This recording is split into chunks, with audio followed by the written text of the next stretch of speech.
Hello everyone, welcome back to my YouTube channel. My name is FPL Roxas, and today I'll be sharing my Gameweek 10 team selection. This game week will be quite interesting, as I may have to make transfers that will remove some of the best performing players in my team. Let's find out who I'll be planning to bring in. As usual, feel free to like and subscribe if you found my video enjoyable. Alright, let's start the team selection video. Gameweek 9 was one of those high scoring weeks for people who have used their wildcards especially. I have finished Gameweek 9 with 95 points. That led to a huge green arrow from 3.4 million to 1.8 million. That's still nowhere near where I want to be, but it was a great week overall, and I'll take it anytime. Almost every new team got returns, some of the standouts being Salah with 16 points. He's been getting very lucky with Liverpool being handed a penalty almost every week nowadays, and I'll take that anytime. Trippier, of course, with the assist and clean sheet to total 10 points. Son and Madison, of course, performing once again, scoring a total of 23 points combined. Neto again returns for the 7th consecutive week. And then there's Bowen, also continuing to score in every away game. And of course, Alvarez and Holland, who had 1 goal each. That's pretty much a very productive week for this team. I'm glad that the wildcard worked better than I expected, pulling me out of a rank of 4 million before to 1.8 million in just 2 game weeks. I'm just hoping for even more green arrows from now on. Now with Game Week 9 out of the way, we move to Game Week 10, which brings a few dilemmas for my team especially. There is one player which I really want to bring in, but I'm priced out of the move. That is Ollie Watkins. He's been doing great ever since I took him out back in Game Week 6. He's now gotten 5 goals and 4 assists since then. That translates to 48 points. I think my biggest mistake this season was transferring him out back in Game Week 6. And now his next 3 games are perfect. And Luton this week especially makes Watkins a priority transfer for this week. In order for the transfer to go through though, I'm going to need to downgrade another one of my players to accommodate for Watkins' price. Right now he's at 8.3 million. And I think the only player that I'm willing to take out from my team is Trippier. He's done exceptionally well during the time I've owned him. And even though Wolves away this week is a great fixture for him, I still need to free up funds to make the transfer for Watkins. And I believe that transferring him out is the best option for my team. If I were to do so, I would be replacing him with Gabriel. Arsenal has Sheffield United this week. That's another weak team to target, and there should be a high chance of a clean sheet for Arsenal. Still speaking of Arsenal versus Sheffield, there is another player that I really want to bring in, just like Watkins, and that is Bukayo Saka. Saka or any Arsenal attacker in general versus Sheffield is a dream fixture, and I think Saka is also a priority transfer for this week.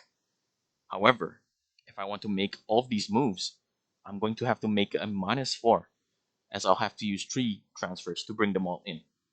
The dilemma for this week is whether I should just stick to the plan, play safe and bring in Watkins and Gabriel, or I could make a -4 to bring in Saka as well. There are a few pros and cons for each transfer scenario, so let's take a look at my team for both transfer scenarios. So scenario 1 is Alvarez out, Watkins in, and also Trippier out, Gabriel in. So this is what the team will look like. The pros for this scenario is that I get to keep Madison against Palace, who recently conceded 4 goals against Newcastle. I also get an Arsenal defensive asset in Gabriel for the matches against Sheffield this game week and Burnley in Game Week 12. And of course, I get to own Watkins for his next 3 fixtures of Luton, Forest, and Fulham. The cons are that I potentially lose a lot of points by not having Trippier, who has been performing and getting points like it's nothing. And another con is that I lose Alvarez, who faces a weak United team, who's been leaking goals in almost every game. Also, the main disadvantage, I'd say, is that I don't have any Arsenal attackers against Sheffield this week. It is very likely that the likes of Saka, Martinelli, and Odegaard, they have the potential to score hauls against Sheffield, especially. I'm just going to lose a lot of rank if I don't own any of them, and I might be getting red arrows if I don't own them. As you can see, the team is actually looking quite decent, but if we move over to the next transfer scenario, this is scenario 2, where I make the same moves as the previous scenario, but in addition, I will also be replacing Madison with Saka, who has this Sheffield fixture. However, this can only happen if I make an extra transfer, which will lead to a -4. Let's talk about the advantages and disadvantages for this scenario as well. So the first advantage is of course owning Saka and Gabriel for their fixtures against Sheffield and Burnley soon. And just like the previous scenario, I get Watkins for his easy fixture run. And then the same disadvantages as the previous scenario as well, in losing Trippier's potential hauls, Madison against Palace, and Alvarez against a weak United defense this week. Lastly, it's a -4 hit. Watkins, Gabriel, and Saka will have to outscore Alvarez, Trippier, and Madison's points for this week, and an additional 4 points to make this all worth it. I am really tempted to make the -4 as the team looks too good to ignore by having Saka and Watkins in the team. It might backfire if they blank against all odds, but if it pays out and they haul and outscore my previously owned players that were taken out, I'd possibly be getting a huge green arrow through this transfer move. Nothing much to talk about with this team. It looks almost perfect on paper with Neto and Burn being the only players up against each other. The last point I want to talk about is captaincy. I'm moving around between Haaland, Salah, and Saka. Well, people might ask why consider captaining Haaland when it's against United at Old Trafford. He doesn't have a great record against them at Old Trafford. Well, he did score a hat trick during his first game against United, even though it was at home. And that could easily happen this coming game week as well. So yeah, I'm still contemplating over which transfer scenario to consider to bring in Watkins and Gabriel, or take a -4 to bring Saka in addition.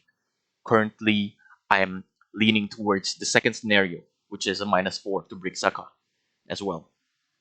I'll be making my move soon, and I'll upload my final team on my Twitter at FPL Roxas. So give it a follow to find out what I'll be doing for Gameweek 10. That wraps up this week's team selection video. Good luck to everyone for Gameweek 10. Leave a like if you enjoyed the video. Subscribe if you want to be updated on my latest uploads. I'll be uploading every week, so stay tuned. Leave a comment if you'd like, and thanks for watching the video.